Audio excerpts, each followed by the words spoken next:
Today I'm joined in with a special guest joining me in from all the way over in the US.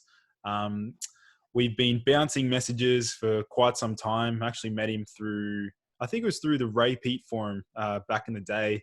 We Yeah, I started think so. bouncing ideas and things like that. So, Sean, welcome to the show, man. Thanks. It's so great to be here. Thanks for having me. No worries, man. So let's sort of give my audience a bit of a backdrop into, I guess, your journey into health optimization. Yeah. So I've always been pretty classically trained in kind of hard sciences. My undergraduate degrees were in math and physics, but it was never really my passion. I was a teacher for a couple of years, teaching chemistry and physics.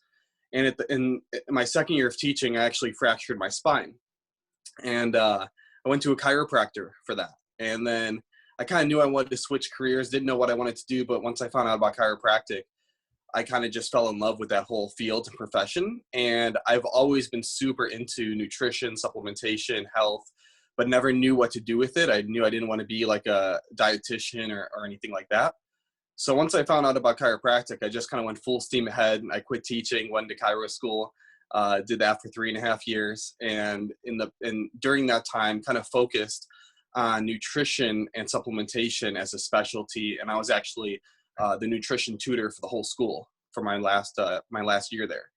And since then, I've been a practicing chiropractor here in San Diego, California, and I treat a variety of conditions. But on the side, kind of more with the whole internet side of things, I really focus a lot on health, nutrition, supplementation. My whole philosophy and goal is to try to cut through all the noise, all the fad dieting, all the myths that are out there, because for the average person, it could be so confusing to navigate through all that and to know what's true and what's not true. Even if you've been, in this field for a decade, you still could kind of fall prey to some myths and things like that. So my goal is just to kind of come from a research-based, evidence-based place and just trying to get to approximating it as close to the truth as possible when it comes to health and nutrition. That's awesome, man. So I'm curious to know, Sean, like just in your your early days, in terms of your nutritional approach, like did you ever adhere to any specific diet, or do you ever jump on any sort of diet bandwagon at all? Or? Yeah, especially in the beginning, like when I was in undergrad and stuff, I went through kind of the whole gamut of types of diets. I've tried low carb dieting, I tried keto, I tried very low fat dieting. In the beginning, it was all focused more towards body composition. And then as I got more and more into it, it started getting more towards health. But in the beginning, it was all body composition. And really from my own experiments, I pretty much found that no matter which diet I chose, as long as it, wasn't too crazy, whether it's low fat, low carb, they all worked. I was all able to get to a low body fat percentage either way. The biggest thing that I found was actually coming out of those diets. So the dieting process itself, like trying to lose weight, lose fat, any of them worked. They all worked. I could all get to kind of the same place. But I realized with some of them, I had to be very careful, because if I went off of the diet, especially like keto or low carb dieting, if I jumped right back into high carbs or where I used to, like at the level I used to intake, then the fat would come back way, way quicker than before. And so that's when I started realizing there's something going on here and started to look for a more kind of sustainable way. Because at the beginning, I was kind of doing this like up and down where I'd have to continuously go through cuts. Yeah. And then after the cut was over, I would just, within 10 weeks or so, I'd kind of be back to where I was at before. And it just was a cycle. So that's kind of where I started at. And then over the years, it's gone more towards sustainability, more towards health, and not just purely, body composition and stuff. But that still comes into play for sure. So you mentioned when you did go on that sort of low carb diet, did you find that sort of affected your physical training at all, like in the gym and stuff like that? Well, for sure, absolutely. So I don't do low carb dieting at all anymore. Lifting is my primary form of exercise, and if I cut the carbs too low, I really suffer with that. Yep. I remember one time when I was doing a keto diet a long time ago, I went to go do some deadlifts, and it was, I only put like a couple plates on, but it was more like for higher reps and more of a pump type training at the time. And I know, and right after that first set, I went immediately to the bathroom, and I was just gonna like sit on the toilet, but I just collapsed on the ground, and I just like laid there because I like everything was out of me. Like I thought I was gonna pass out. It was just such a bad feeling. And then that day I quit keto. I'm like, no, I can't do this anymore. It's just, it's screwing with my workouts. Do you think back then, like when you were experimenting like with keto, were you pretty well versed in terms of like understanding electrolytes and stuff? Like, was that potentially just like a sodium depletion or? Yeah, it could have been definitely sodium or potassium, one of the two. And if I supplemented with those a little bit more, it could have helped for sure. Yeah. But even without going keto, when I cut the carbs too low, usually if it's under like 150 or under 100 grams a day, then I start to notice that my workouts just aren't as good as they could be otherwise. And so I just don't even mess with that anymore. So what about, because I know a lot of my listeners would be struggling with like thyroid issues and things like that. And I know you personally maybe like experimented or even struggled with thyroid condition. Did you notice that like that was affected when you're on that sort of keto diet? Yeah, well, yeah, definitely. So for myself, that was kind of how I transitioned more from just researching the body composition aspect of dieting and nutrition and started to go more towards the health, was because back in my senior year of high school, I got my first thyroid test done because I was feeling terrible. I had to sleep for like 10 hours every day. If I got 8 hours of sleep every day, I was struggling. So it was getting to a bad point. I didn't have insomnia. I wasn't up all night. Like I would crash as soon as I hit the pillow, but I was just never well rested. That was the biggest thing that I felt. And then I never had, too much of an issue with weight gain, but that was primarily because I did a lot of calorie counting back then. So I was able to kind of control it, even though my thyroid wasn't in the best shape. So when I got that first thyroid test, it came back at a 4.9, I believe, TSH level. And then the T3 was under reference range. T4 was at the low end. And so I didn't really know what to do at the time. And then, every year I would get kind of a checkup, and it just kept getting worse. So the next year it was like at 5.2, 5.3.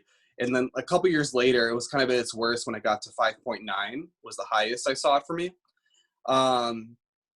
And right now I'm doing pretty well. My last test came back at a 3, which is, but it's at least within range.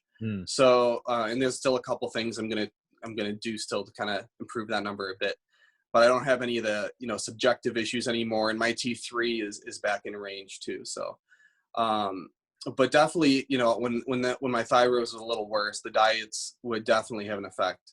And, if in the low carbs, I just didn't feel good. I would get cranky. I started to develop insomnia sometimes for low carb diets. My workouts started suffering. It was not a good recipe. Yeah, I know. So what about in terms of like when you did have that reading of like, was it 4.9 at one stage? Or so my highest was 5.9. 5.9. So at that time, did you were you taking temperatures at all? Like, did you ever get into?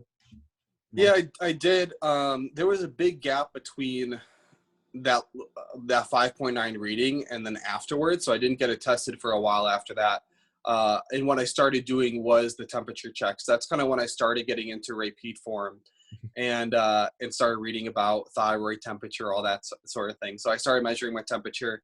In the beginning, when I first started measuring it, I would often have numbers in the 96, and it never would go above 97.2 Fahrenheit. So it was consistently pretty low. And nowadays, when I measure my thyroid pretty often, and I'm usually in the like as long as it's not in the morning, I'm usually in like 98 point something. In the morning, it's usually 97.6, somewhere around there. So I'm doing pretty good with that right now. What are some of the factors that you found that really influenced that morning awakening temperature? Yeah, so I've done so much research on hypothyroidism and went through the gamut of supplements with that too. So a couple things that really stood out to me. One is omega-3s. So there's so much research for both hyper and hypothyroidism that omega-3s can play a large role in thyroid health. Tons of animal studies, a few human studies that are pretty good too. If you look at, just normal rats and you supplement them with omega-3s, and even if they don't have a thyroid issue, their T3 always goes up, especially if you supplement them with something like flaxseed oil is the one that they use in that study. So 3T went up, much higher than the saturated fat lard condition. And then there's a couple of rat studies with hypothyroidism that giving them fish oil can kind of bring down the TSH level and increase the T3, that sort of thing. This will that's be a huge one. Well, that's going to fly in the face of a lot of people, particularly in the Repeat forum, in terms of like what the omega-3 supporting thyroid function. Yeah. Yeah. It's interesting because, so if anyone here, if you're on that forum, you can find an article or a post that I put there. But my name on the forum is called Zarin77. But if you search my name, you'll find that post. It's all about omega-3s and thyroid. And I listed tons of studies. And the pictures are there. I posted the pictures that showed that when they were supplemented with omega-3s, flaxseed oil in this case, compared to a saturated fat, and it wasn't like skyrocket high numbers, it was normal levels of fat intake for the rats. It wasn't a high fat diet. And the omega-3s had a lot higher of T3 output than the saturated fat did.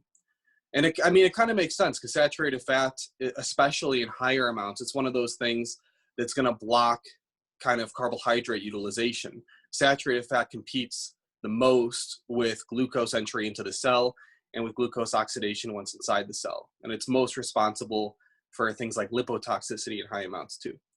So yeah, there's one of my close friends is actually vegan, and he continuously bombards me and tells me that when you combine the saturated fat with a carbohydrate source, let's say steak and white rice, like what's the actual rationale? What's the science behind how saturated fat quote unquote blocks glucose entry into the cell?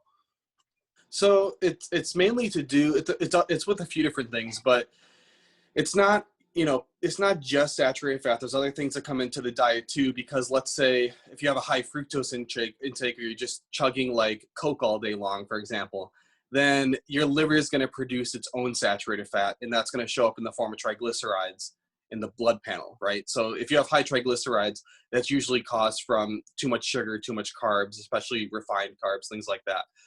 But either way, whether you're taking the saturated fat directly from steak or something, or it's getting produced by the liver from carbs, when there's a lot of saturated fat floating around in the bloodstream, whether in the form of triglycerides or free fatty acids, that directly decreases insulin sensitivity. So it makes it harder for the glucose molecule to enter the cell that way.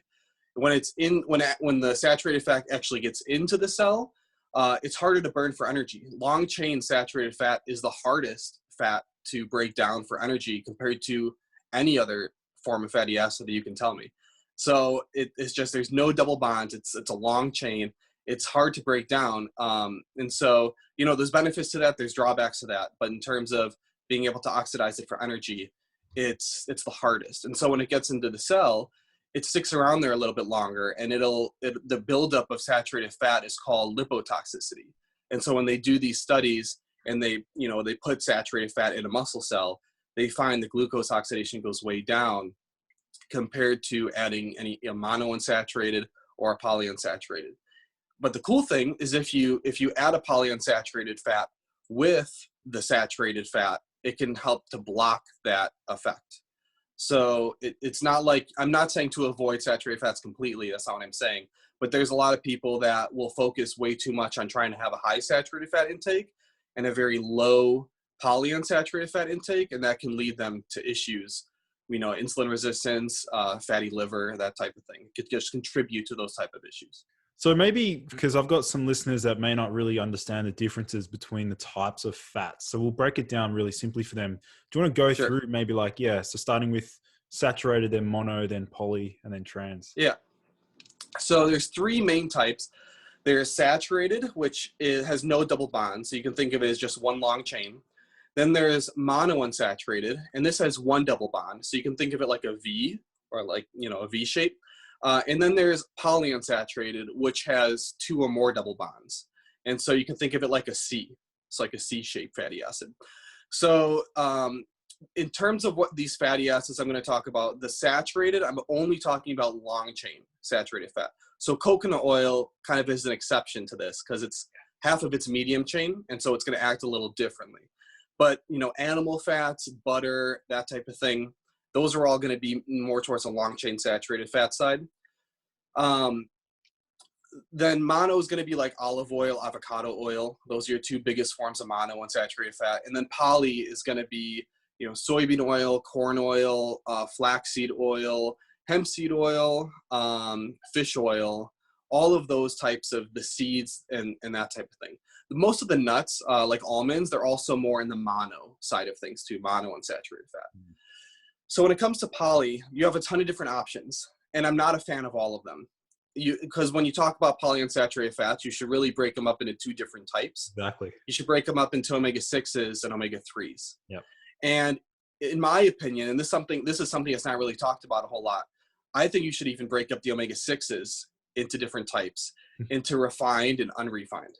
Right. So just like olive oil and just like coconut oil, if you look at the research with olive or coconut oil, if you take refined versions of olive oil and coconut oil, they do not get good results in the research. They never have. No one's ever been suggesting to buy refined olive oil and consume that. It's always extra virgin, right? Yeah. Because that has the polyphenols in it that are antioxidative. They also help keep the oil stable, all that type of thing. When you eat like whole hemp seeds, so the whole seed, and you're not just taking like a refined oil, it's going to act completely different in the body. But most people with the polyunsaturated fats, they're getting it from, restaurants where they're cooking in it or frying in it, or they're getting it from processed food or packaged food, or all of these things. And it's just an overload of refined polyunsaturated fats. And I totally agree with like the Ray Peat Forum on that you need to bring those way, way down, and they're going to be detrimental to your health. Because not only are they refined, but usually they're oxidized by the time you eat them too. So it's a ton of a burden on your body.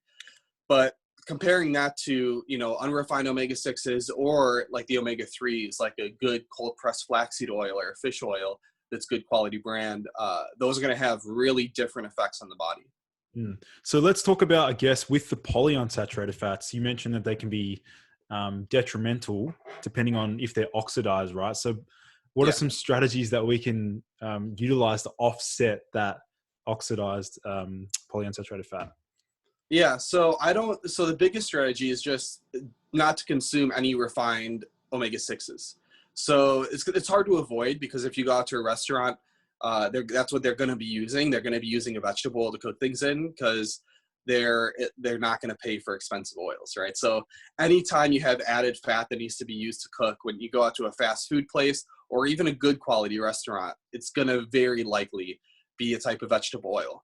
And the reason that's so bad is because these polyunsaturated fats, they can play a role, and they're important in transporting electrons. One reason that they can have such good effects in our body is because of how they can hold on to electrons with their electron cloud due to the double bond. But when you oxidize them, so when you take these oils that are refined, and so it's nothing but fat, and then you cook with them, you fry with them, they get completely oxidized. They oxidize super, super quickly. And the problem with that is that these omega-6s, when they get oxidized, those oxidized products are super harmful and inflammatory to our body. And it's hard for our body to deal with it. So it uses up vitamin E, it uses up vitamin C, it uses up our own antioxidants to try to combat the oxidative stress that comes from them. And plus, on top of that, it creates this pro-inflammatory environment for our colon, for when it gets absorbed into our bloodstream, for our microvasculature, all of that. So having too much omega-6s from that sort of a source is always going to lead to problems in the body. And in my opinion, that's one of like the huge issues of why so many people are unhealthy, because they have such a large intake of that type of fat. I'm curious to know, man, have you ever researched much on arachidonic acid at all? Like the omega? Yeah, for sure. Are you talking in terms of like muscle growth, things like that? Yeah. because Yeah. I'm waiting for mine to arrive. I've got a sample coming. I'm so super keen to try it out. Gotcha. Yeah. I mean, arachidonic acid, it has some promise. You know, a lot of people automatically assume it as a very pro-inflammatory, you know, precursor to prostaglandins that are pro-inflammatory. But, you know, in small amounts, in the terms you're probably going to supplement with, I don't think it's going to cause any health issues. You typically get arachidonic acid from meats and eggs. Even if you do have like these polyunsaturated fats that hypothetically could turn into arachidonic acid, what we know from research is if you supplement with more omega-6s, it does not usually increase the conversion to arachidonic acid. So usually that arachidonic acid level is pretty fixed, and so more omega-6 intake doesn't raise it higher. So you do kind of have to supplement with it kind of directly, like you are. But it has some promise. Personally, I don't know the research that I've seen, I don't think is super strong in terms of like effect size. And one thing I've kind of struggled with is tendinitis issues. So like tricep tendinitis has been, you know, killing me for the last year. And omega-3 has helped a ton with my tendinitis issues. So I'm not going to be super, I'm not going to be super keen to just supplement with the arachidonic acid. It's going to kind of offset maybe some of the anti-inflammatory benefits I'm getting from the omega-3s. But it's worth a try. I think we need more research, more human research on kind of the effect size for that. But yeah, it definitely could be worth something. Yeah, the one thing that I heard about the arachidonic acid was, in particular in some of these bodybuilding forums, is that it actually exacerbates the DOMS. So it actually promotes that inflammation, which is what I want, because I want that. I noticed that when I'm really sore post-workout, and when I've had like a wicked, really, really good pump, I tend to notice, like, I don't know, it's not an acute noticeable change in muscle size, but I notice that my strength goes up quicker when I have like more inflammation, more pumps, more like just general cell swelling. So that's the reason for, it's just another experiment. Just keen to see how it goes. Yeah, for sure. As far as I know, the primary prostaglandin that contributes to muscle growth from like that whole inflammatory environment is PGF2 alpha. Right. Is kind of the main one. And another cool way to increase that prostaglandin besides supplementing with arachidonic acid is through a very powerful stretch of a muscle with load. Yeah. So we know this from rat studies, from bird studies, and from actually from a couple of human studies we have now. So if you've ever heard of DC training or dog crap training, one of the things they do is, and this guy, the guy that started it, he's responsible. If you see like the people he trains, they turn into like monsters. A lot of them are on roids, but you know, either some of them aren't in there. It's just they turn into monsters, and it's a pretty low volume type of training. But what they do is after each set, they'll take that muscle through like a super heavy stretch with load. So like, let's say they do bench presses. After the set of bench press, or after their final set of that exercise, they'll grab dumbbells and they'll do flies. But instead of, you know, doing regular flies, they'll grab like 40 pounds and they'll just hold it off to the side, just let it hang down and just stretch the muscle. And hold it there for like a minute.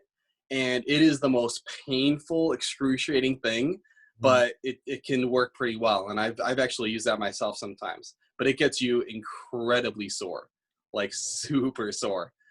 So that might be worth an experiment too. Oh, definitely. It's just basically playing on that principle of like time under tension, really. Yeah. But it seems like it's at that maximal stretch position. Is that when the muscle's the weakest, or I think so. Would it be the muscle's the weakest at that point? Well, what they found from some of the cell studies was they found that if the more that they, you know, as the muscle contracts, it was releasing this prostaglandin, but if they had the same amount of contraction at a longer muscle length, that they had more of this PGF2 alpha release. Wow. So that's why, you know how like for bicep curls, a lot of times they'll say to do it on an incline bench. Yeah. So you'll see people doing it because it takes the bicep and it stretches it a little bit more. And so you're working that bicep in kind of an elongated position. So it seems like it just responds in terms of hypertrophy a little bit better when you get to kind of that elongated or maximally stretched position. So it's an interesting concept for sure. Yeah, I'm going to give that a try for sure. Sean, I want to sort of segue into a bit on dairy, because I would love to hear your stance and your positioning on dairy. And I'm sure you've probably flicked back and forth over the years. Maybe at one stage you were anti-dairy, and now you might be pro-dairy. So what's your stance there, man? Yeah, so my stance on dairy is really nuanced. I'm not one of I'm not one of the people that say that everyone should have dairy, and I'm not someone that says no one should have dairy. Yeah. So first let's talk about kind of the average. So what the research shows on average is when people consume dairy compared to those who don't, or if they've never consumed dairy and they start consuming dairy, it actually tends to decrease inflammatory markers in the body. And one of my Instagram posts has this research, but it's very consistent. So there's the meta-analysis of all of the different randomized trials showed they very consistently, things like C-reactive protein would go down, or inflammatory markers like interleukin-1 or interleukin-1 beta or TNF-alpha, or all of these, pro-inflammatory markers, they would tend to decrease a little bit with dairy intake. Now, the interesting thing is why would that be? Why would dairy actually be anti-inflammatory? One of the reasons is likely the fact that it increases the NAD levels in the body, and it can increase SIRT1 because of that.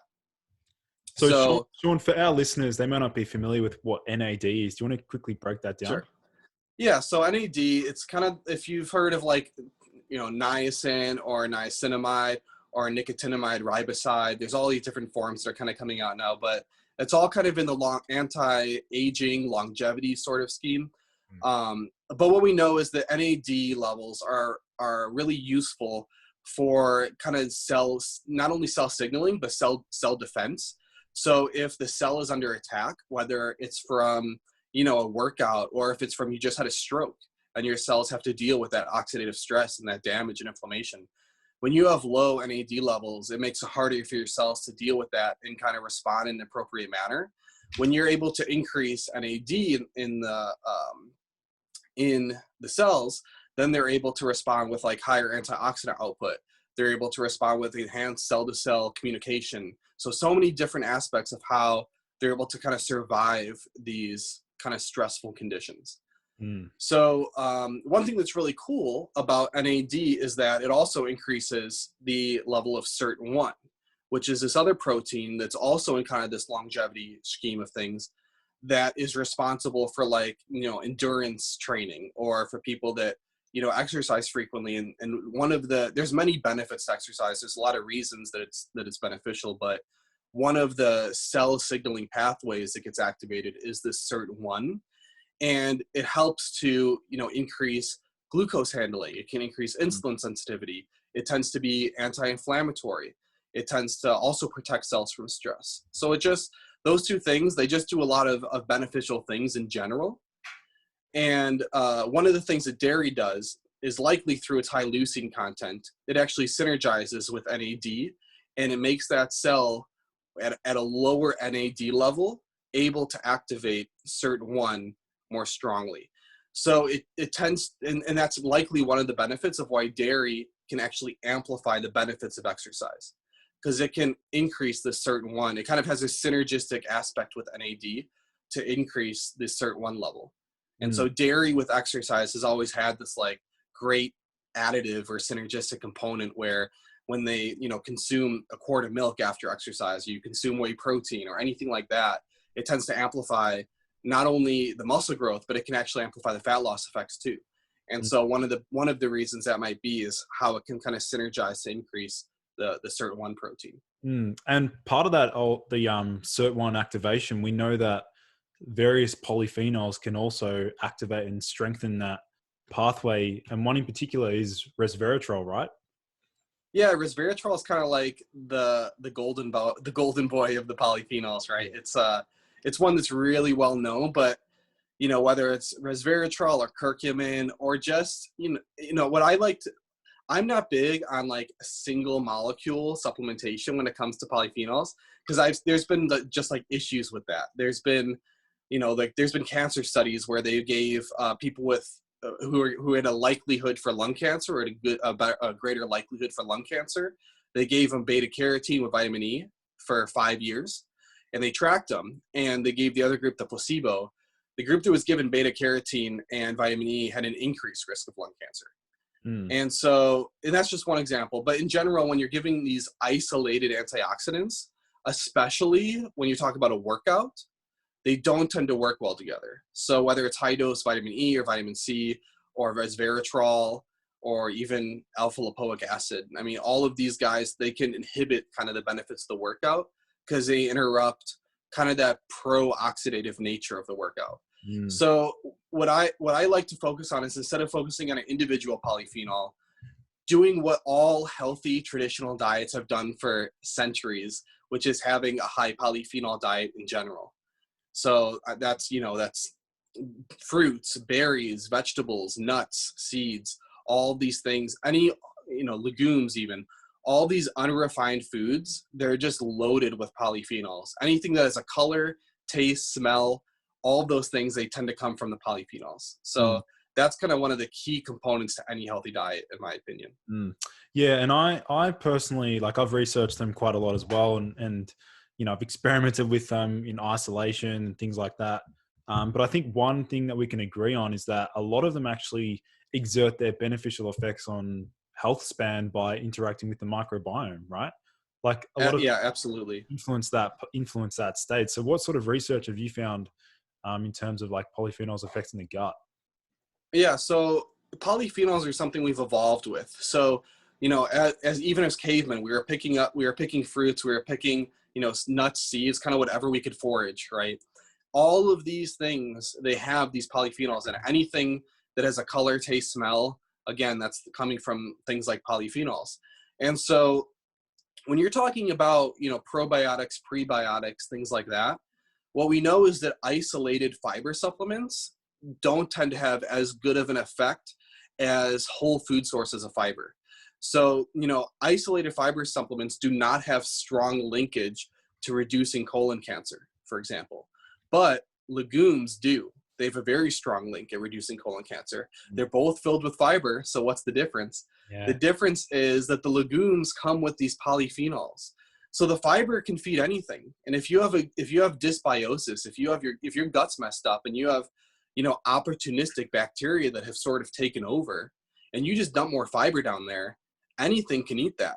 But when you get it in terms of a whole food, or you get it with these polyphenols, we've evolved with these polyphenols. And what they do is they help to modulate which bacteria can thrive and which bacteria can't. So they can have cytotoxic effects against some of these pathogenic bacteria.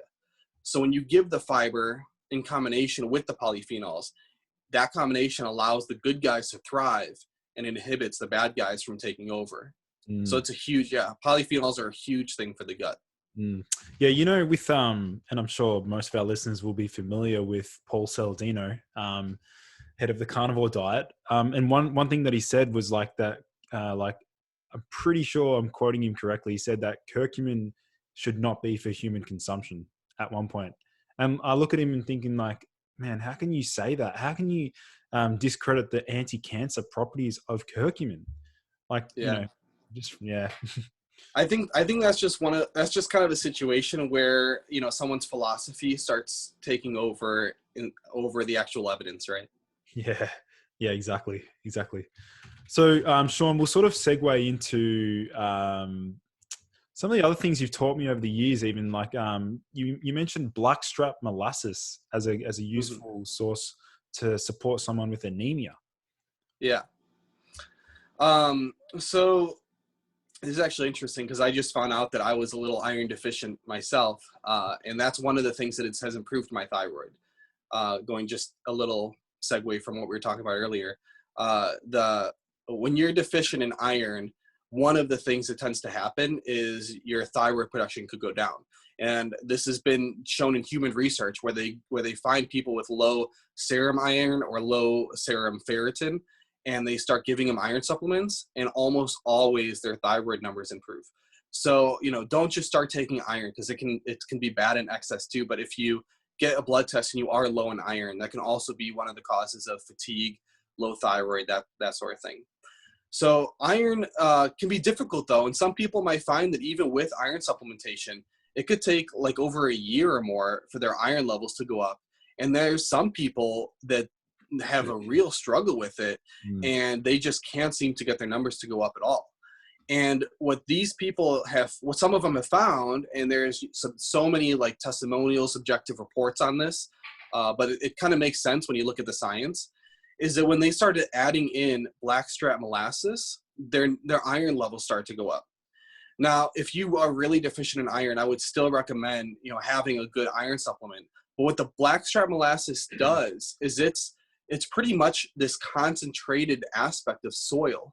So the sugarcane roots, they grow like 30 to 40 or more feet into the ground, and they pick up these minerals that can be deficient in a lot of the diets, you know, in human diets, because we tend to not do crop rotation, soils get depleted in minerals and nutrients, that sort of thing. But even more than that, the bacteria down there in the soil, they actually create these things called fulvic and humic acids that the plants themselves use to enhance mineral absorption. So iron's a mineral. And so those fulvic and humic acids, they enhance iron absorption, copper absorption, and the ability to retain those minerals. And so when researchers found out about that, they started asking the question, well, does the same happen in animals? And it turns out that the answer seems like it does. So that's probably the reason why when they started supplementing with blackstrap molasses, that all of a sudden these anemic or iron deficient individuals could now start actually holding on to the iron and absorbing it and kind of retaining it better. And, you know, as a third benefit, just going off of the polyphenol thing we were talking about before, it's also loaded with polyphenols, and the dark color kind of gives that away. So it's you know, chock full of polyphenols, chock full of minerals and trace minerals, and it has these fulvic and humic acids that actually allow you to absorb or retain minerals a little bit better. So people have found it's increased their temperature, it's increased their energy, can improve their iron levels, and it's a really, really safe supplement. So unlike iron supplementation, which you can really go overboard with, it's you know, it's very, very difficult to go overboard with blackstrap molasses. That's a really cool one, and definitely one to utilize as part of a toolkit to support that anemia symptom picture. Definitely. So Sean, we sort of I want to go back to dairy. I want to sort of understand the difference. Like I know that there's different types of milk. So do you want to start with just milk itself and the different types of cow's milk? Yeah. So I mean, the vast majority of people in most of the developed countries are going to be consuming, I believe it's A1 casein that is, it doesn't always fit with people's digestion and with their, you know, their gut health. Sometimes it can, when people say that milk can be pro-inflammatory, that's what they're kind of talking about, is this A1 casein protein that, you know, just like a gluten intolerance where some people have a harder time tolerating gluten than others, there can be some people that have this A1 casein sensitivity. Usually though, you'll know if this is you, and it's not everyone. And so people, just like with gluten, where, you know, it kind of gets blown a little bit out of the proportion, where, you know, not everyone has to be super gluten free and all of this stuff to be healthy, right? Same thing with A1 casein. And I base that off of the fact that we have just so many randomized trials that show that when they start adding more dairy, that it actually brings down their overall levels of inflammation. So if it really was stressing their body to that extent with that A1 casein, we wouldn't see kind of the overall decrease in inflammation. If you're someone though that every time you eat dairy you get bloated or you get fatigued or you have brain fog, like, then listen to your body, and it might not be for you, or it might not be for you at this point in your life. So there might be some things you need to figure out about how your gut's working. And, you know, it might be one of those things where it's just not going to be for you. But for most people, those issues don't occur when they have dairy. And for those people, I wouldn't go down that rabbit hole, and I wouldn't worry too much about the casein types. One thing I will say, the one thing about dairy that I do, especially with those with thyroid issues, that they might have to be a little careful, is that we actually now know that the dairy is super high in iodine. And it's not because they're getting iodine from the soil or something like that. It's because when they clean their udders, they usually use a type of antibacterial that has iodine in it, and it gets absorbed into their body systemically. And so when you have too much iodine, and especially not enough selenium, or you're not kind of counteracting some of the oxidative stress that can come with too much iodine, that can actually slow down your thyroid. And so there's been studies that have showed that one glass of milk can have upwards of 600 micrograms of iodine, which is like 3 times the daily limit, which is a ton. And there's also been multiple human studies now that have showed that through nothing else but a low iodine diet, people have been able to completely reverse subclinical hypothyroidism from that. So bring TSH down a ton from just lowering iodine levels. And so it's one of those things where, if you don't have any thyroid condition, if your thyroid's been fine the whole time while you've been on dairy, don't worry about it. But if you've had elevated TSH levels, you can't figure out why, you might want to look in. Iodine intake is one of the things you want to look at when you're talking about that. Yeah, and this sort of goes back to a lot of people that experiment or mega dose the Lugol's iodine. Yeah. So have you seen cases where that sort of just messed people up? So it's again, seems like it's a very individual thing. So I've actually been probably for 8 years now on this Facebook group all about iodine supplementation. So it was all about the Lugol's, massive doses of iodine. And I've seen a lot of people come back and post and have been like, I've been on iodine now for 2 months. I feel like crap. And my TSH levels are like tenfold of what they were before. So the problem, so the thing with iodine is that once you megadose and you get past a certain point, which is apparently around 15 milligrams per day, is what like Dr. Brownstein and some of those docs that are all into the iodine supplementation, that's what they say. Your body will actually start combining the iodine with polyunsaturated fats to create these new molecules that are very anti-inflammatory and help to protect the thyroid. And that's one of the, and it might be doing that to combat the excess iodine or try to, as a protective response. If you can supplement correctly with iodine plus all of the supporting nutrients that comes with that protocol, you might be okay. And I say might because there's people that I've seen that haven't been okay from that. Some people do improve, but some people don't. But what I think is more in line with the actual evidence are the multiple trials we have now that have showed really good effects of low iodine diets. And there's a lot of iodine that people can be getting, from dairy, from seafood, from a lot of different sources that they could be going way over that they don't even know, just based on their habitual diet. And it might be worth, experimenting and seeing how your numbers turn out for you by just trying a low iodine diet. So Sean, just to clarify, you're saying that a low iodine diet can actually drop the TSH and improve T3 and T4? Absolutely. Yeah. I'll send you some of the papers, but crazy. The way that they first found out about that actually was because when people, when they have hypothyroidism, they could get like nodules and things like that too. So, or they might want to give them like radioactive iodine as a form of a treatment, like pharmaceutically. So what these studies have done is they put these people on a low iodine diet for 2 weeks before having the radio iodine treatment. And surprisingly, the researchers found that some of those patients, by the time they were going to give them the radioiodine, their thyroids were normal. And they were like, wait, it wasn't normal 2 weeks ago. What's going on? And so that's how they first started looking at this iodine connection with hypothyroidism. And since then, we've actually had randomized trials that have compared low iodine diets to normal control diets.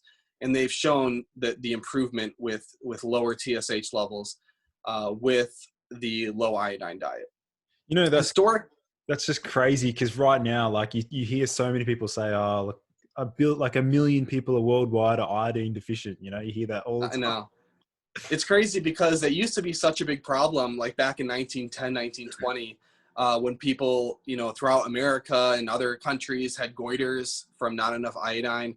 But then we had widespread salt, fortification with iodine since then, and that completely eliminated the goiter response. And around the same time is when we started using this antibacterial iodine for the cows, like I was talking about. And so Right. dairy products started skyrocketing in iodine content as well. And the interesting thing is that even though the goiter went away really quickly with iodine supplementation, it was, 5-10 years after iodine fortification program, the thyroid conditions really started to skyrocket, especially hypothyroidism. And this wasn't from too little iodine. A lot of times it seems like it's from iodine excess. So one of the things that comes into play is selenium. If you need a kind of an iodine and selenium balance, and so some people, if you're not eating nuts or you're not eating some types of other foods high in selenium, you could have selenium deficiency, which is going to make the iodine even harder and create even more oxidative stress in the thyroid. The selenium could help inhibit that a little bit. And, there's been a couple studies where they've given selenium with myo-inositol, because that acts as a second messenger in the thyroid. And selenium plus myo-inositol is so far also getting great results with especially subclinical hypothyroidism. So the people that just have like elevated TSH levels, but it's not that autoimmune, it's not in the hundreds. It might be like 10, 12, that sort of thing. Yeah, that's cool. So lowering the iodine levels, increasing possibly selenium and myo-inositol is a strategy you might want to look into if you've been struggling with hypothyroidism. Yeah, that's awesome. awesome. I can send you some of the papers if you're interested too. Yeah, I'd love to. We'll share that for our listeners because that's the first I've ever heard. And it's sort of ironic though, with the a lot of the selenium rich foods are actually high in iodine though at the same time, aren't they? Yeah. So that would be, Brazil nuts or something that's specifically selenium and not that combo of the iodine with selenium. Yeah, cool.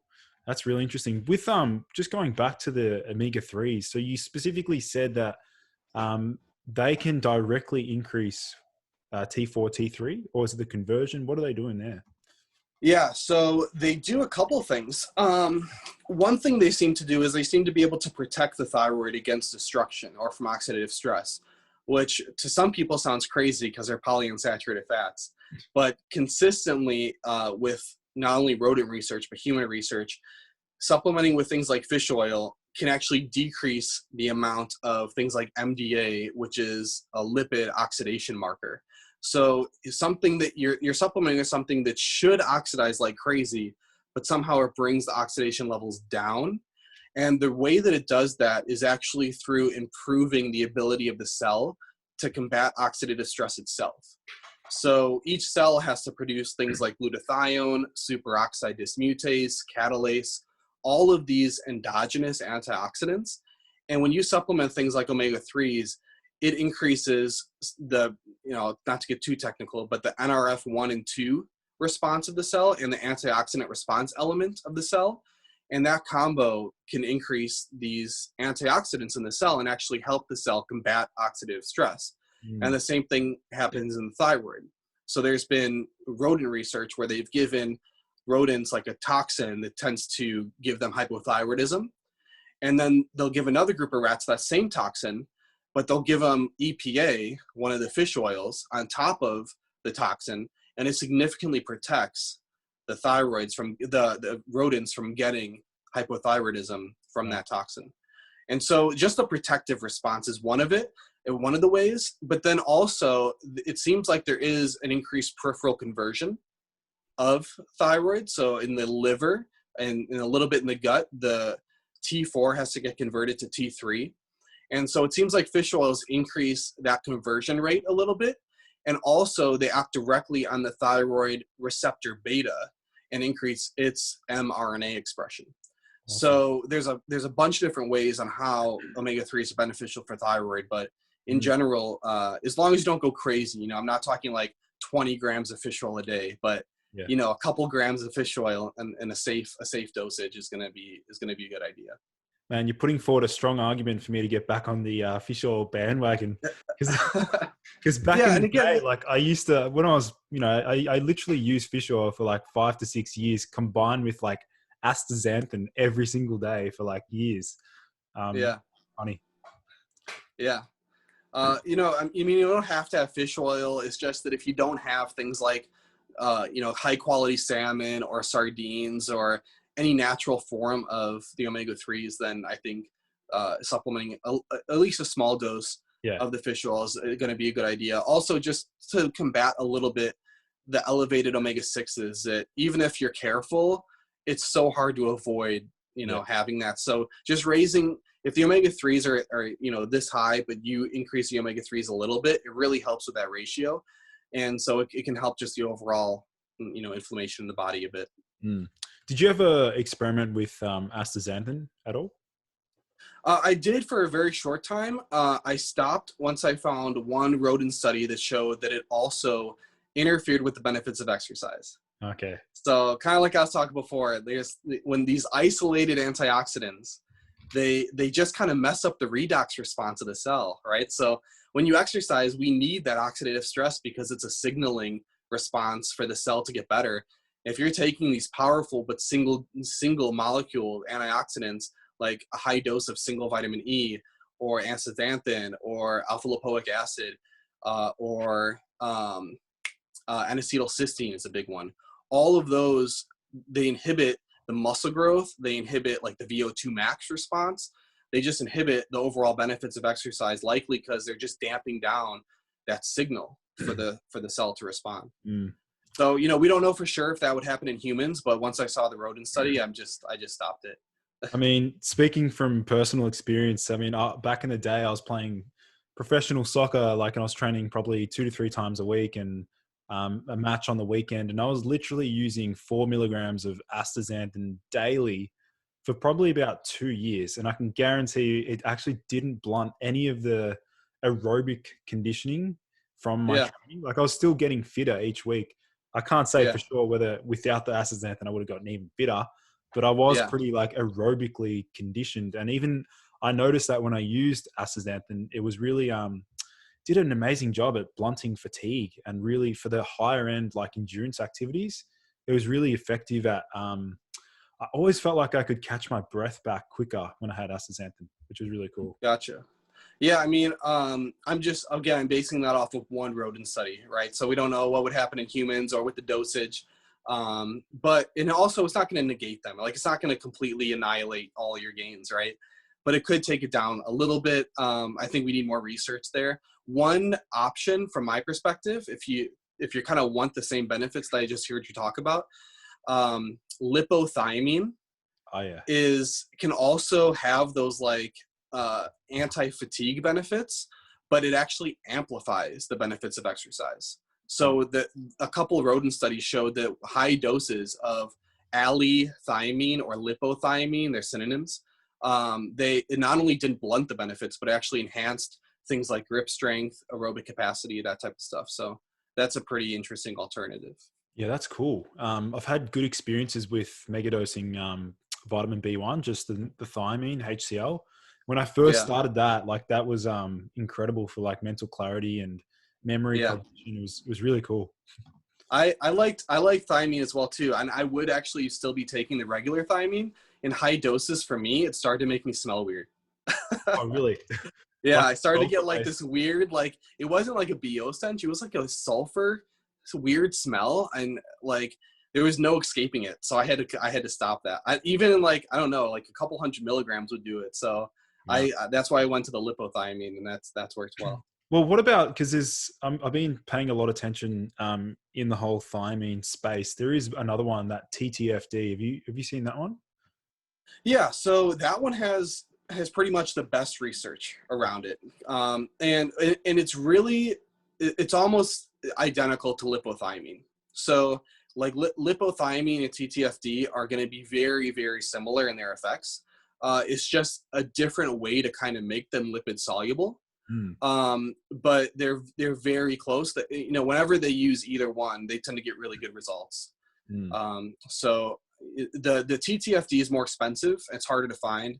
So that's why I've kind of gone with the lipothiamine. But yeah, that would be a great alternative. What else would you recommend for just in general? If there's one supplement that could support weight training, what would be your go-to? I mean, probably after protein, after creatine. Um, it's hard to pick just one. I would probably have to say nitrates. Right. Would probably be my top, just because I've definitely gotten benefits from them in terms of like not being as fatigued, being able to get higher rep ranges and sets. And it goes well with creatine, because creatine works well in like the power rep. So like maybe sets of 5 or sets of 4, creatine is going to have a big effect, because it's using the creatine phosphate system for energy output. But when you get into higher rep ranges, like sets of 10, sets of 12, you're focusing more on carb oxidation then, and not so much on just ATP creatine. And so what we know from the nitrate research, and from pretty much anything that will boost nitric oxide, is it can spare oxygen use. So it can actually have the muscle cells output more energy with the same amount of oxygen, which is a pretty cool thing. And so all I mean by, it's not really supplement, it's more food. It's just eating like canned beets is something I eat pretty often, or eating, cooked spinach, or if you don't want the oxalates, you can have cooked Arugula. arugula, mustard greens, like that whole type of thing. It doesn't need to be spinach, but there's a bunch of leafy greens that you could choose. They're a little bit lower in oxalates, but I personally have never had kidney issues and stuff, so I don't worry about the oxalates in them. Yeah.